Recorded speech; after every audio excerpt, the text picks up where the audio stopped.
Well, here I am late again, right after a whole ass Nintendo Direct was announced, of course. We'll talk about that next month. For now, we'll focus on the last month, and man, it was kind of a dumpster fire.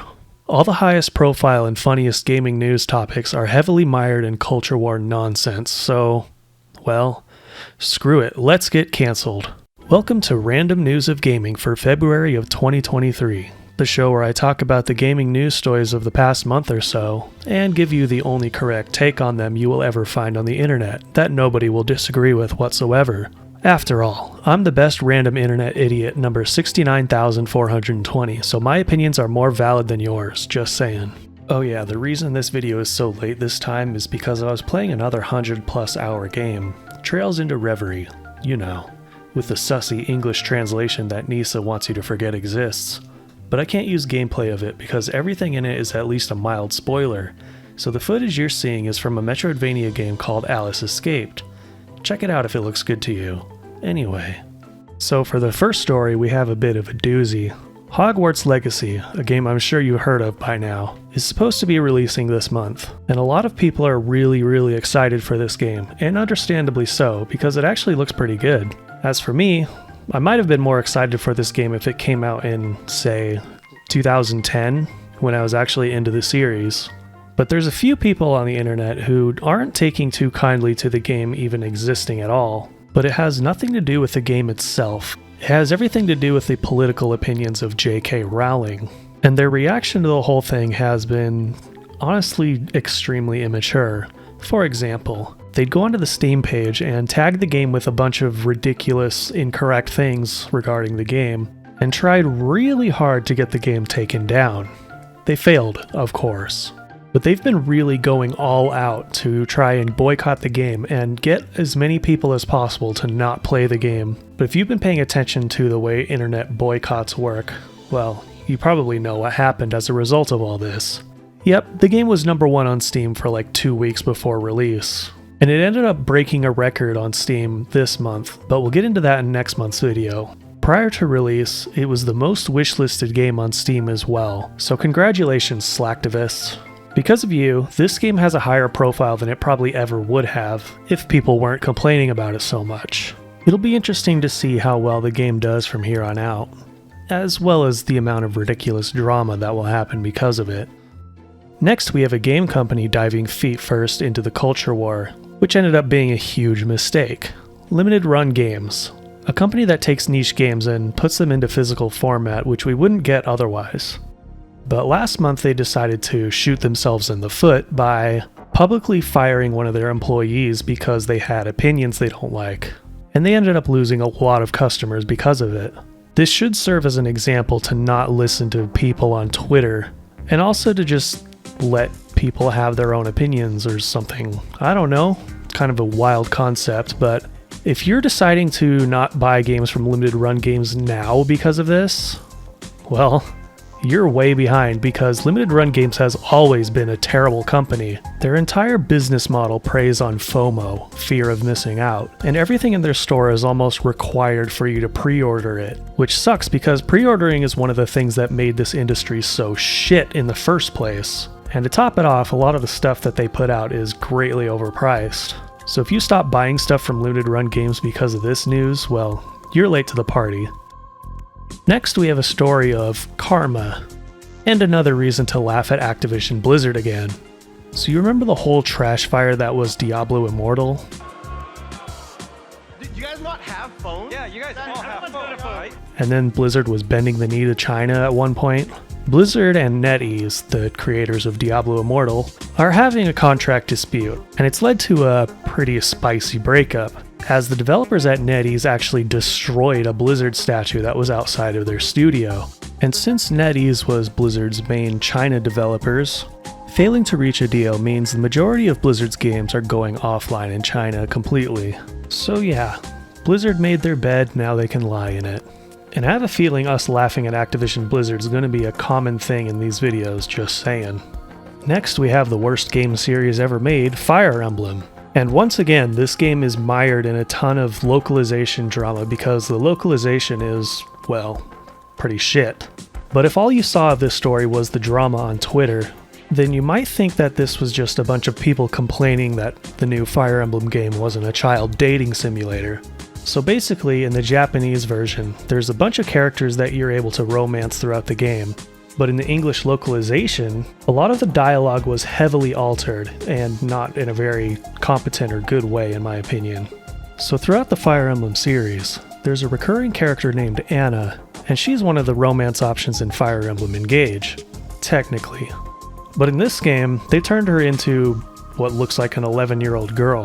A lot of people here aren't going to take too kindly to that even existing in the game, even if it is completely optional. So the localizers at Nintendo of America decided to remove any sort of romantic context that came with getting an S rank with Anna and also several other characters.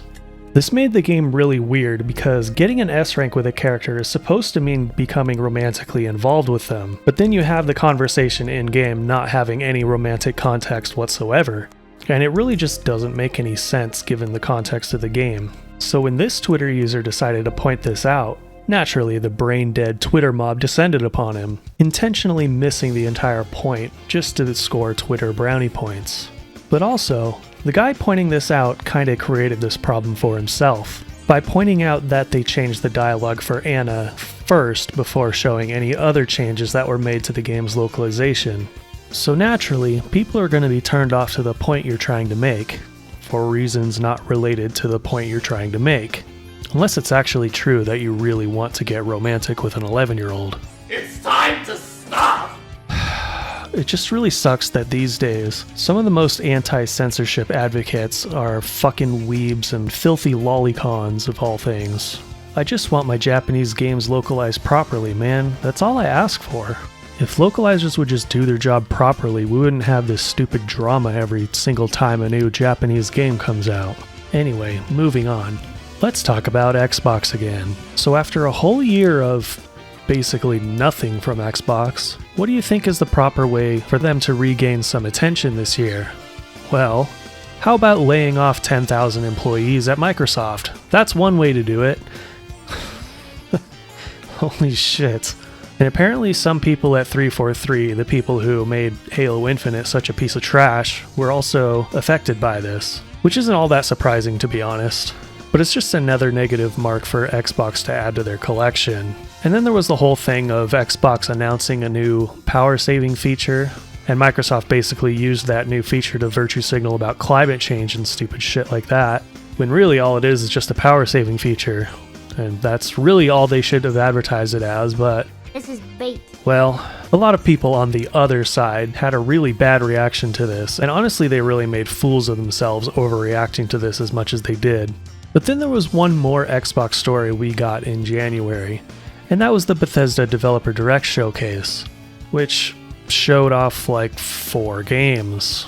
And none of them were the Elder Scrolls 6, so I don't really care, just saying. So Xbox has just been taking L after L after L lately, except for one game that was shown off at the Direct. Hi-Fi Rush, which was a shadow drop that came out immediately after the Direct was over. And it was kind of a hit, with a lot of people saying that it's one of the best Xbox games in quite a while. But the timing of the release was a complete and utter troll move, because right around the same time, the Sony exclusive game Forspoken had come out, and people were taking the absolute piss out of it. So what happened as a result was an absolute salt storm coming from PlayStation fanboys, and it was pretty hilarious to watch. That's the last of all the major stories of last month. Here's a rapid fire of some smaller stories that happened as well. The MMO game Lost Ark banned a bunch of players for not playing the game, which sounds ridiculous, but the developers claim that it was a mistake due to their recent ban on bots, and a bunch of players that haven't been playing in a while got caught in the ban wave.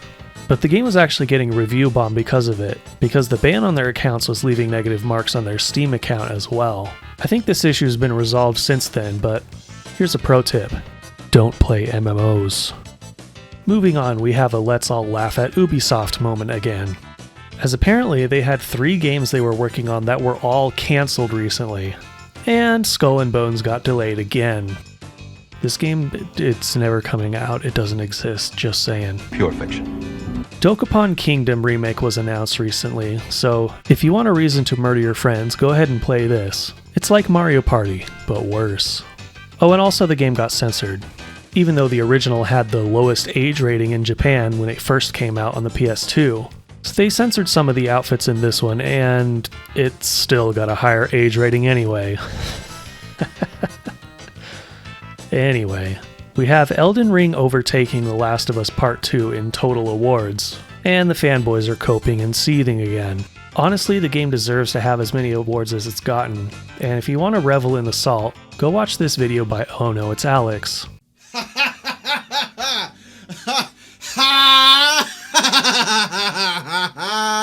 Last month, a lot of live service games announced their end of service day, some of them being pretty high profile ones, including Back 4 Blood, Crossfire X, and Knockout City.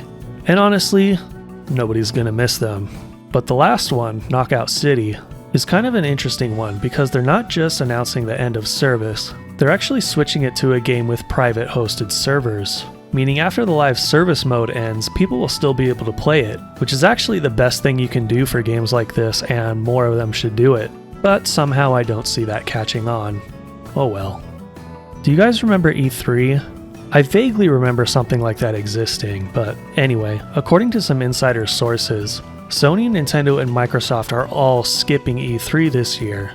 Probably will just do some of their live stream showcase things like they did last year. Honestly though, good riddance. E3 is just a circle jerk of journalists and industry insiders, so who cares? There's probably some people not too happy to hear this news, but I'm sure once this June passes by, they'll realize that they don't really miss E3 at all. Just saying. And lastly, let's end the news segment with some top tier salt. Some Smash Bros. Salt, on a level that I don't think I've ever seen before. Take a look at this. Arriva il bicchiere. Il piedino. Oh, no, Loris, ehi! Loris! Arriva il bicchiere. Il piedino. My guy literally used Daisy's neutral A in real life. But yeah, the dude got banned for this, and rightfully so. And with that, let's move on to some releases. Coming out sometime this month, we have a game called Arto, a 3D action game set in a monochromatic world where your actions bring color back to it. It looks very beautiful, but we don't have an exact date for it yet, so hopefully it doesn't get delayed. On February 13th, we have Souls of Chronos, an action JRPG set in a post-apocalyptic world, using an isometric view and a very colorful art style. On February 22nd, we have Redemption Reapers, a dark fantasy strategy RPG by the team that made Ender Lilies, and it features a pretty star-studded cast of developers and artists. On February 23rd, we have Grim Guardian's Demon Purge, a classic Castlevania-like where you have two characters you can switch between. And lastly, we have Atelier Nope, that got delayed. Shit! Anyway, that's it for this month's video. Instead of doing a real outro, I'm gonna be lazy and just